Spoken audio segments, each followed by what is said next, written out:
이제 하나님 말씀을 봉독해 올리겠습니다. 하나님 말씀은 이사야 6장 8절 말씀입니다.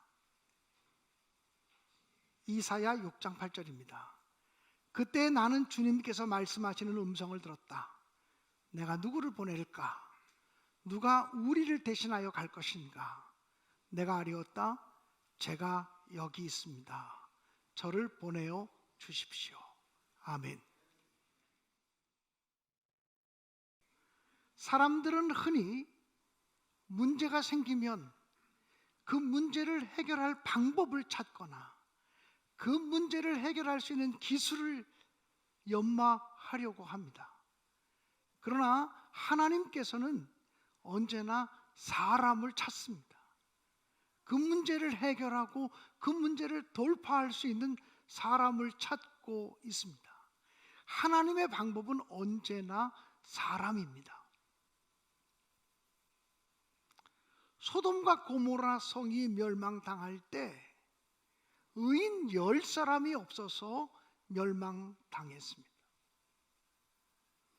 예레미야 선지자가 멸망당할 이스라엘의 모습을 보며 가슴 아파 통곡하고 눈물을 흘릴 때 하나님께서는 예레미야 선지자에게 말씀하시기를 빨리 예루살렘 성 안으로 들어가서 정의를 행하며 진리를 구하는 사람 한 사람만이라도 찾으면 내가 그 성을 용서하리라고 말씀하셨습니다. 결국 예루살렘이 이스라엘이 바벨론에 의해서 멸망당한 것은 하나님이 찾으시는 공의로운 일꾼 한 사람, 하나님이 찾으시는 진리를 구하는 한 사람이 없었기 때문에 멸망당한 것입니다. 소돔과 고모라 성이 멸망당할 때도 예루살렘 성이 멸망당할 때도 하나님이 찾으시는 사람이 없어서 멸망당했습니다. 이스라엘 백성들이 우상 숭배에 빠져서 바알과 아세라 숭배에 몰입하고 있을 때 하나님은 엘리야라고 하는 한 사람을 통해서 이스라엘을 회복시키기를 원하셨습니다. 하나님이 물로 세상을 심판하실 수밖에 없으셨을 때도 노아라고 하는 한 사람을 통해서 새로운 시대를 준비해 가셨다고 하는 사실을 잊지 마셔야 되겠습니다.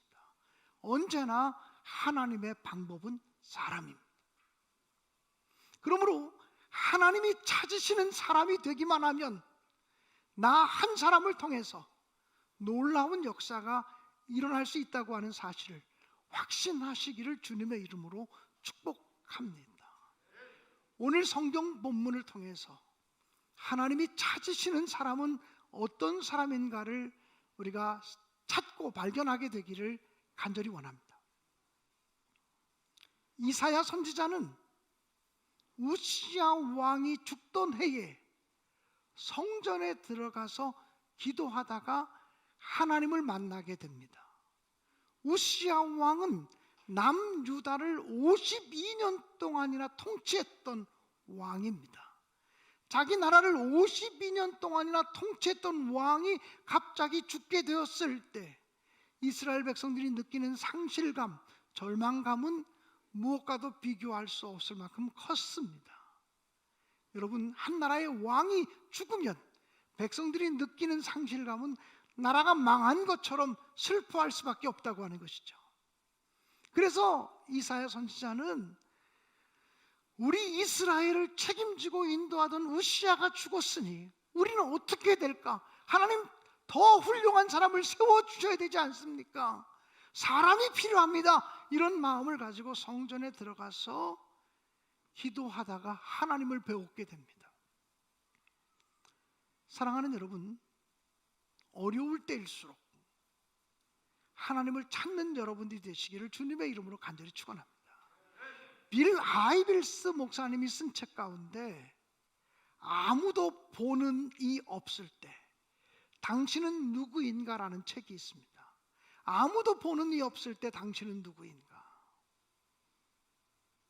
빌 하이빌스 목사님은 그 책에서 두 사람이 감옥에 갇힌 이야기를 전해줍니다.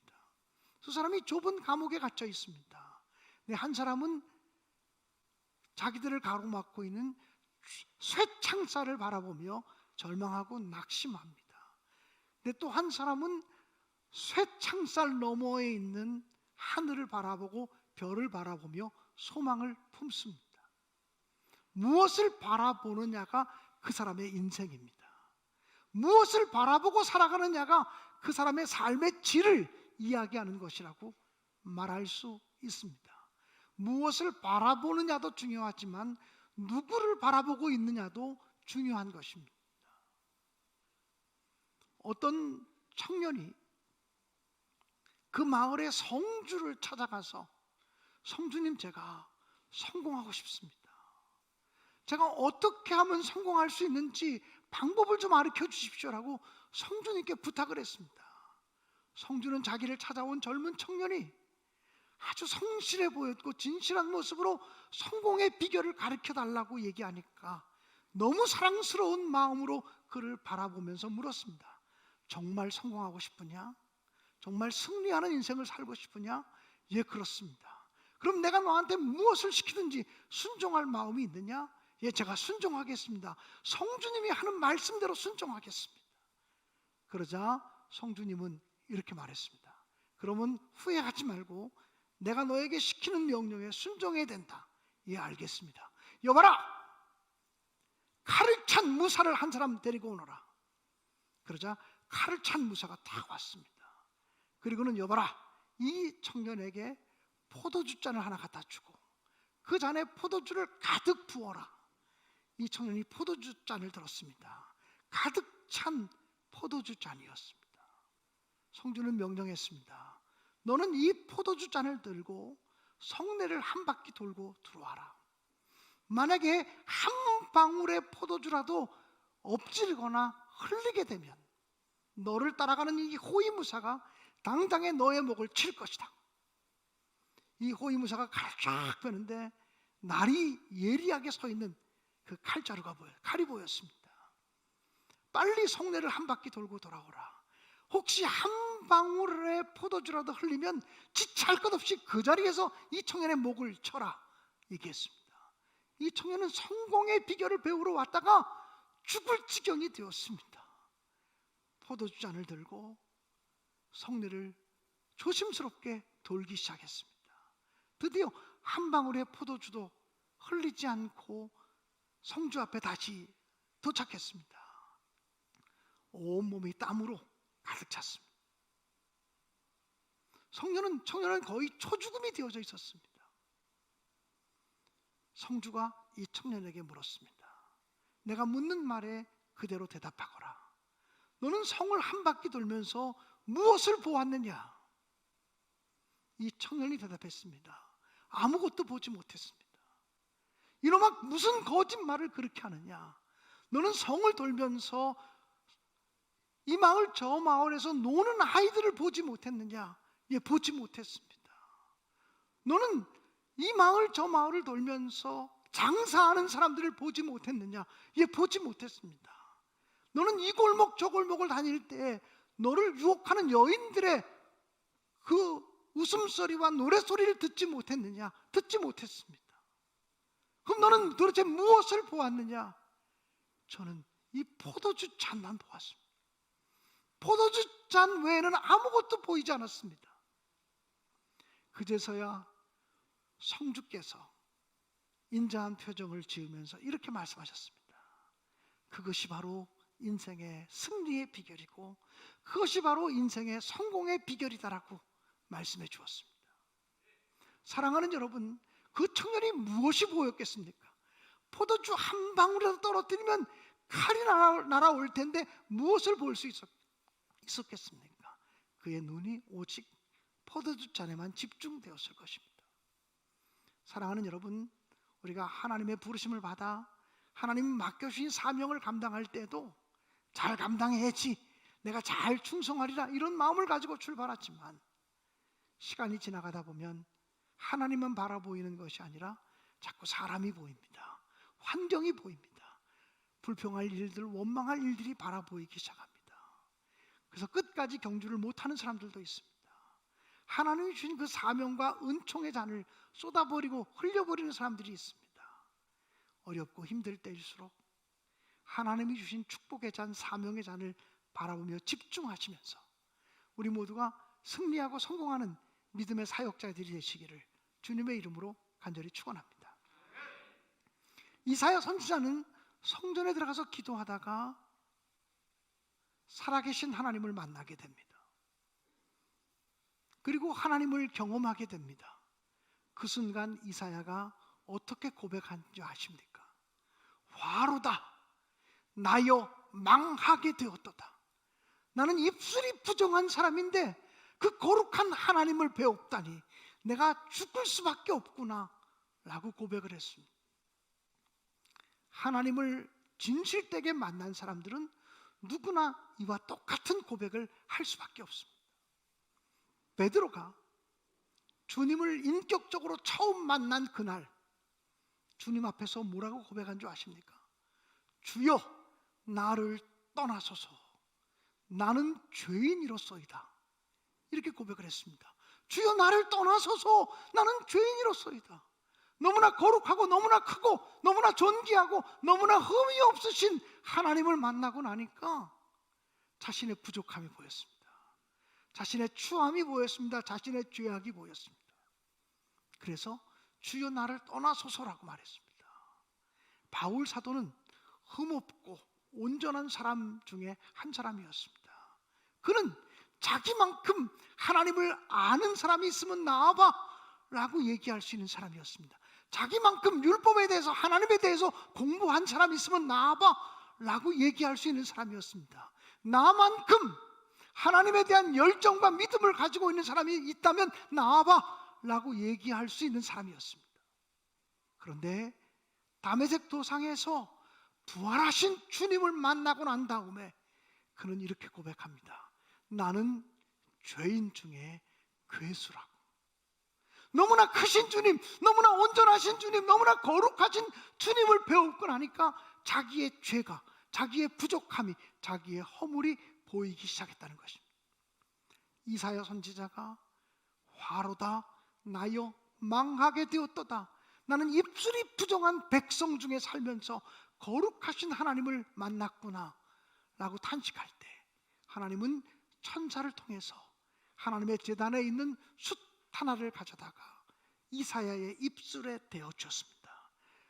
이것이 너의 입술에 닿았으니 이제 너의 죄가 사해졌고 내가 용서받았다고 선언해 주셨습니다. 하나님이 어떤 사람을 찾으시는 줄 아십니까? 자기 부족함을 아는 사람, 자기 죄악을 볼 줄 아는 사람을 찾으십니다. 자기 죄악을 볼 줄 아는 사람은 다른 사람을 향해 손가락질할 겨를이 없습니다. 내 죄가 보이기 때문에, 내 허물이 보이기 때문에, 내 약점이 보이기 때문에 다른 사람을 비방하고 판단하고 정죄할 시간이 없습니다. 그런데 오히려 그렇게 자기의 죄를 보고 자기의 허물을 보는 사람에게 주님의 용서의 은혜, 회복의 은혜가 임하게 됨을 분명히 믿습니다. 지난 주간에 우리 친구, 동기 목사님들, 신학교 1학년 때부터 만났던 43년 전에 만났던 친구 목사님들의 동기 카톡이 있습니다. 동기 카톡에 여러 글들이 올라왔는데 우리 친구 목사님들 가운데 목회를 빨리 시작하신 분은 82년도 말이나 83년도에 목회를 처음 시작을 했어요. 그 친구들은 성역을 한 지 40년이 지난 겁니다. 만 40년이 지난 겁니다. 미국에 있는 한 친구 목사가 동기 카톡에 40년 넘게 목사로서 삶을 살고 목회자로서 삶을 살고 나서 보니까 부족한 것뿐이라고 고백을 했습니다. 하나님의 뜻대로 하나님이 보시기에 아름다운 모습으로 목회하지 못한 것 같아서 너무나 하나님 앞에 부끄럽다고 고백을 했습니다. 그랬더니 40년 사역을 마치고 일찍 은퇴하고 남은 사역을 선교사로 가겠다고 피지 선교사로 가서 헌신하는 친구 목사님이 계신데 그 친구 선교사님이 또 이렇게 고백을 했습니다. 나도 욕심 때문에 교회를 빨리 성장시켜야 되겠다는 욕심 때문에 성경을 바르게 해석하지 못한 부분이 많은 목사임을 고백하며 회개한다고 그렇게 회개의 고백을 올렸습니다. 그러고 나니까 친구 목사들이 나도 그래 그러면서 자기들의 죄를 고백하기 시작했습니다. 갑자기 친구들의 동기 카톡란이 자기의 지은 죄를, 목회의 허물과 부족함을 고백하는 글로 도배되기 시작했습니다. 그런 다음에 또 어떤 친구가 너 이렇게 목회하고 이렇게 진실하게 했잖아, 하나님이 너를 사랑하실 거라고 축복하고 격려하는 글들이 또 도배되기 시작했습니다. 사랑하는 여러분, 하나님 앞에서 나 괜찮은 사람이야, 나 정도면 됐지 라고 얘기할 수 있는 것이 교만입니다. 오만입니다. 독선입니다. 거짓입니다. 하나님은 자기의 허물과 자기의 부족함을 아는 사람을 찾고 계신 것입니다. 이사야 선지자는 그 성전에 들어갔다가 거룩하신 하나님을 만나면서 하나님의 음성을 듣습니다. 내가 누구를 보내며 누가 우리를 대신해서 갈고 누가 나를 대신해서 갈 사람이 있겠는가라고 하는 하나님의 음성을 듣게 됩니다. 사실 이사야 선지자는 너무나 훌륭한 우시야 왕이 죽게 되자 하나님, 이 나라에 인물이 없습니다, 사람을 세워주십시오 라는 소원의 마음을 가지고 성전에 올라가서 기도한 건데, 하나님은 네가 가면 안 되겠냐, 네가 일어나면 안 되겠냐 말씀하신 것이죠. 가끔 우리는 신앙생활 하면서 우리 교회에 이 일 할 사람이 왜 없지? 하나님, 이런 일 할 사람을 좀 세워주세요 라고 기도할 때가 있습니다. 그러면 하나님이 뭐라고 말씀하시냐면 네가 가라, 그거 네가 해라 이렇게 말씀하시는 시간입니다. 우리 교회는 좀 일찍 와서 청소하는 사람도 없나? 그런 마음이 들었다면 하나님이 그런 마음을 모든 사람에게 주는 게 아니에요. 그런 마음이 들었다면 그거 네가 해라 이렇게 말씀하시는 시간이라는 거죠. 이사야 선지자는 하나님을 위해서 우시야 왕이 죽자 이스라엘을 위해서 필요한 일꾼을 세워달라고 기도하는 마음으로 성전에 들어갔는데 하나님의 음성을 듣죠. 내가 누구를 보내며 누가 우리를 대신해서 갈고. 이사야 선지자가 고백합니다. 주님, 제가 여기 있습니다. 주님, 제가 여기 있습니다. 저를 보내주십시오. 나를 보내소서라고 고백하게 됩니다. 저는 우리 모두가 오늘 이 예배를 통해서 주님, 내가 여기 있습니다. 2023년 한 해 나를 주님의 일꾼으로 보내소서, 주님의 사람으로 사용하소서 고백할 수 있게 되어지기를 주님의 이름으로 간절히 축원합니다. 1950년대 선교사 가운데 짐 엘리어트라고 하는 선교사가 있습니다. 이 짐 엘리어트라는 사람은 정글 지역에 가서 선교하다가 목숨을 잃었습니다. 지금도 선교사로 간다는 것은 목숨을 내어놓는 순교를 각오해 가능한 것인데 1950년대 선교사로 나가는 것은 더 위험한 일들이었습니다. 그 짐 엘리어트가 죽고 난 다음에 그분의 일기장을 발견했는데 그분의 일기 속에는 이렇게 기록되어져 있었습니다. 내가 이 세상에서 해야 할 일은 하나님의 흔적을 남기는 것이다. 그는 자기가 이 세상에서 해야 될 일은 하나님의 흔적을 남기는 것이라고 고백을 했습니다. 그리고 그는 그의 일기장에 또 이렇게 기록을 했습니다. 하나님, 저는 오래 살기를 원하지 않습니다. 하나님, 저는 오래 살기를 원하지 않습니다. 다만 하나님이 나에게 주신 사명을 위해 내가 불타오르게 하옵소서 라고 기도했습니다. 하나님이 주신 사명을 위해 내가 불타오르게 하옵소서. 여러분은 언제 여러분의 가슴이, 여러분의 심령이 뜨거워졌던 적이 있습니까? 하나님의 일을 감당하기 위해서, 하나님이 맡기신 사명을 위해서 가슴이 두근두근하면서 가슴이 뜨거워졌던 적이 있습니까? 우리 신내교회는 가슴이 차가운 사람들이 섬기는 교회가 아니라 가슴이 뜨거워진 사람들이 교사도 하고, 가슴이 뜨거워진 사람들이 성가대도 하고, 가슴이 뜨거워진 사람들이 찬양대도 하고, 가슴이 뜨거워진 사람들이 목사가 되고 장로가 되고 권사가 되고 집사가 되고, 가슴이 뜨거워진 사람들이 안내위원도 서고 헌금위원도 하고 가슴이 뜨거워진 사람들이 봉사함으로 하나님의 은혜가 넘치는 생동감 있는 교회가 되어지기를 소망합니다. 성령의 생기바람 불어와서 우리가 다시 일어나는 소망스러운 2023년도가 되어지기를 주님의 이름으로 축복합니다. 사랑하는 여러분, 여러분을 지으신 이가 누구십니까? 하나님 아닙니까? 사랑하는 여러분, 여러분을 부르신 이가 누구입니까? 하나님 아닙니까? 사랑하는 여러분, 여러분을 보내시는 분이 누구십니까? 바로 우리 하나님 아니십니까? 나를 지으신 이도 하나님, 나를 부르신 이도 하나님, 나를 보내시는 분도 오직 하나님 한 분이심을 믿습니다. 지금 여러분 교회 왜 나왔습니까? 누가 여러분을 교회 나오게 했습니까? 내 발걸음으로 나온 것 같아도 하나님이 부르셔서 나온 것입니다. 제가 지난 주간에도 새벽에 설교하면서 그런 설교했습니다. 제가 여기서 지금 돌을 하나 던집니다. 그 돌이 어떻게 되겠습니까? 떨어지죠. 돌을 던지면 떨어지지 않겠습니까? 아니 돌이 왜 떨어지죠? 아니 던졌으니까 떨어지는 거 아니겠습니까? 라고 말하지만 만약에 제가 지구 바깥에 가서 무중력 상태에 있는 곳에 가서 돌을 던지면 떨어집니까? 안 떨어집니다. 돌을 던졌기 때문에 떨어진 것이 아니라 지구에 중력이 있어서 떨어진 것입니다. 여러분이 이곳에 나온 것이 내가 나오고 싶은 내 의지 때문에 나온 것이 아니라 하나님의 중력이, 하나님의 이끌리심이 여러분에게 있었기 때문에 여러분이 이곳에 나온 줄로 믿습니다. 여러분, 벌이 꽃을 찾아갑니다. 벌이 찾아간 것입니까? 나비가 꽃을 찾아갑니다. 나비가 찾아간 것입니까? 여기 조화 하나가 있습니다. 그 조화에 나비가 찾아갑니까? 벌이 찾아갑니까? 그렇지 않습니다. 나비가 찾아간 것 같아도, 벌이 찾아간 것 같아도 꽃의 향기가 먼저 벌을 찾아가고 꽃의 향취가 나비를 찾아갔다는 것을 알 수 있습니다. 내가 주님을 찾아간 것 같아도 주님이 나를 먼저 찾아오신 것입니다. 내가 주님을 붙드는 것 같아도 사실은 주님이 먼저 나를 붙잡아 주신 것입니다.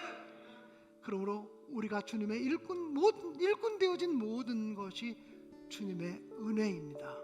나의 달려갈 길 다 가도록 나의 호흡이 마칠 때까지 주님의 영광이 되고 주님의 기쁨이 되어질 수 있기를 간절히 바랍니다.